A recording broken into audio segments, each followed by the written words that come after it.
Assalamualaikum warahmatullahi wabarakatuh. Selamat pagi.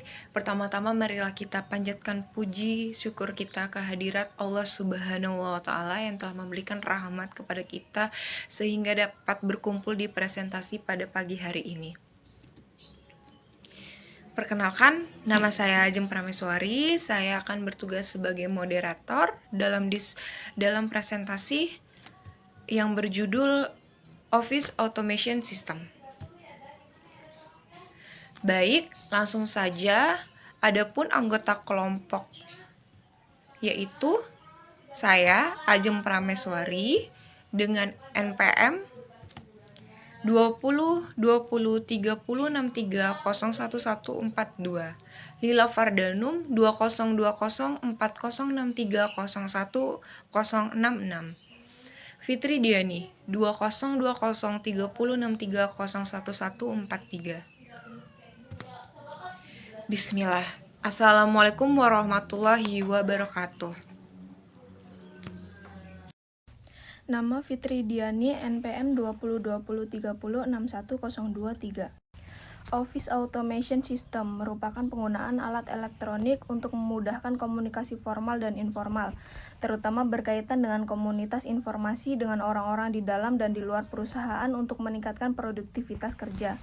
Tujuan dari OAS ini adalah mengurangi penggunaan kertas, peningkatan kecepatan, ketepatan kerja di kantor, dan meningkatkan produktivitas kerja. Untuk mencapai tujuan OAS digunakan penggabungan berbagai teknologi IT. Office Automation sendiri dirancang menjadi dua, yaitu sistem yang dirancang untuk memenuhi kebutuhan single user supaya dapat meningkatkan produktivitas individu.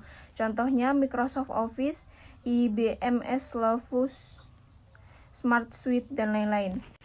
Workgroup Information System yang dirancang untuk memenuhi kebutuhan dari suatu kelompok kerja supaya dapat meningkatkan produktivitas dari kelompok kerja. Contohnya Outlook, Microsoft Exchange, dan lain-lain. Siapakah pemakai OAS? Yang pertama manajer, top manager, middle manager, low manager. Yang kedua profesional, terdiri dari orang-orang yang bekerja pada berbagai perusahaan, sekretaris, staf kantor. Yang ketiga konsep Office Automation System. Secara sederhana, konsep OAS menyambung beberapa peralatan IT via sebuah server.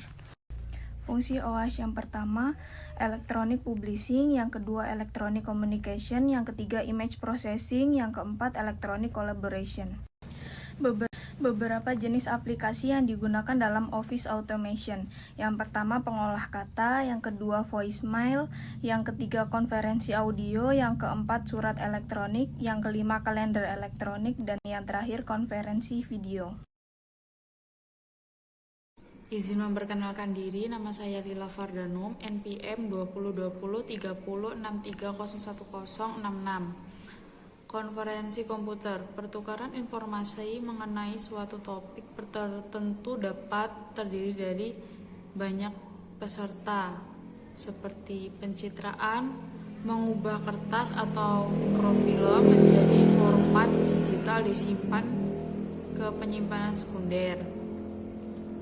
Konfigurasi komputer mikro yang mencakup layar LCD, resolusi tinggi, dan printer laser yang dikendalikan perangkat lunak DTP.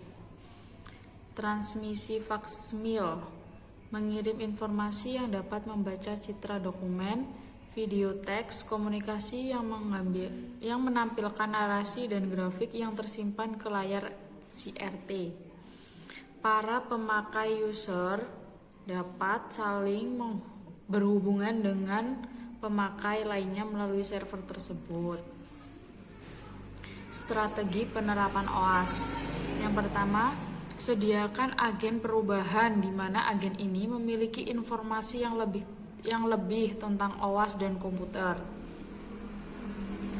Yang kedua, sediakan berbagai sumber referensi tentang OAS, komputer, dan internet. Yang ketiga, sediakan sumber daya komputer. Keempat, latih beberapa orang lainnya sebagai agen perubahan iklim kerja dari manual ke otomatis menggunakan iOS. Yang kelima, sediakan perlengkapan non-komputer. Selanjutnya, biaya-biaya sistem. Sebetulnya rincian biaya pengembangan aplikasi ini dapat diaplikasikan dalam rincian biaya pembuatan aplikasi website atau rincian biaya pembuatan aplikasi desktop. Biaya atau anggaran perubahan tergantung pada isi aplikasi yang dikembangkan. Harga pengembangan sangat berbeda tergantung pada spesifikasi fungsi aplikasi itu sendiri. Memberikan harga tersebut sebagai bayangan sebelum memberikan penawaran terperinci kepada audiens. Jadi anggaplah ini hanya panduan saja. Perkiraan biaya menurut konten aplikasi 5 juta sampai 150 juta, sistem keranjang belanja 5 juta sampai 150 juta, 20 juta sampai 70 juta itu katalog, 30 juta sampai 250 juta sistem aplikasi sistem aplikasi panggilan atau pesan chat itu 30 sampai 250 juta. 20 juta sampai 800 juta sistem informasi lokasi SNS itu 20 sampai 800 juta. Lalu yang terakhir 20 juta sampai 200 juta tol sistem itu 20 sampai 200 juta. Biaya perencanaan, dokumentasi dan desain. Harga pasar akan sangat bervariasi tergantung dari apakah Anda mempersiapkan bahan desainnya terlebih dahulu atau menyerahkan semuanya kepada perusahaan pengembang.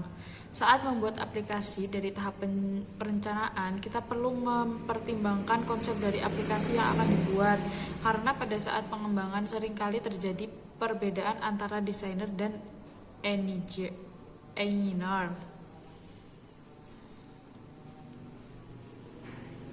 Sekian.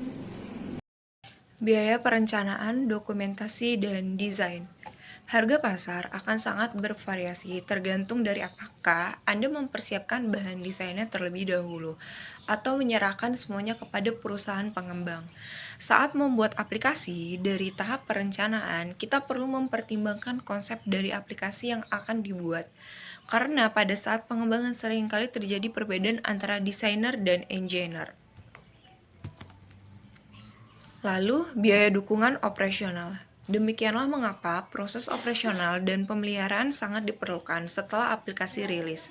Namun, karena biasanya biaya-biaya yang diperlukan dalam proses ini tidak tercangkup dalam anggaran pengembangan. Jadi, jika Anda tidak sengaja mengabaikannya, Anda mungkin akan mengalami over budget karena tidak adanya perencanaan dari awal. Keuntungan dan kerugian menggunakan OIS. Pada bagian di atas, telah diinformasikan penggunaan OIS akan berdampak pada sharing berbagai peralatan dan software, yaitu pengurangan biaya software, pengurangan penghentian kerja, peningkatan akurasi data, peningkatan keamanan data sesuai level security, kemudian akses informasi bagi pemimpin, pengurangan biaya peralatan, termasuk printer, fax, scanner, media penyimpan, lalu peningkatan kecepatan kerja, dalam kutip hemat waktu, kemudahan akses bagi klien atau pihak luar tentang informasi tertentu. Kelemahannya yaitu investasi lebih tinggi bila dibandingkan tidak menggunakan OIS. Peningkatan produktivitas kerja bagi pegawai yang skill dan daya saing perusahaan. Di samping ada keuntungan penggunaan OIS, maka ada juga beberapa kerugian penggunaan OIS. Antara lain, bagi pegawai yang unskill akan menimbulkan rasa takut kehilangan pekerjaan dan frustasi yang semakin tinggi bagi pegawai yang unskill. Lanjut, rasa tidak memiliki akan semakin tinggi karena data semakin transparan, terutama pada pimpinan yang lebih tinggi.